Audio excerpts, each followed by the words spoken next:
by JAY REEVES. Associated Press. Tuscaloosa, Alabama. Even after 3 months of captivity that included execution threats, physical torture, solitary confinement and food deprivation, it was the ride to freedom that nearly broke Alex Drueke, a U.S. military veteran, released last week with 9 other crew. His hands were bound. His head was covered by a plastic bag, and the packing tape holding it in place was secured so tightly it caused welts on his forehead. Drueke said he and fellow American prisoner Andy Huynh reached their limit in the state during the transit, which occurred in a series of vehicles from eastern Ukraine to an airport in Russia that was surrounded by armed guards. For all we went through and all the times we thought we might die, we... Drueke, 40, is healing. The swelling is going down on his head and he's trying to regain some of the 30 pounds, 6 kilograms, he figures he lost eating a poor diet. But awful memories remain, and he's unsure what comes next aside from trying to focus attention on fellow prisoners who remain in Russian hands.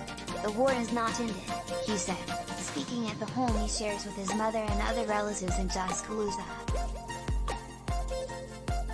Drueke and Huynh, a 27-year-old fellow military veteran from Alabama, were among hundreds of Americans who went to Ukraine early on to help in the fight against Russia.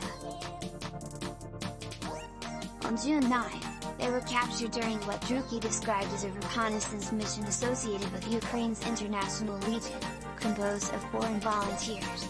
Everyone else managed to make it back to the base safe, he said. Russian soldiers took the 2 men to their camp, and then into Russia for intensive interrogation. While declining to go into specifics, Drueke said the treatment was brutal. Every one of our human rights were violated, he said. We were tortured. The men were taken back to Ukraine to a black site in Donetsk for nearly a month of additional interrogation, he said.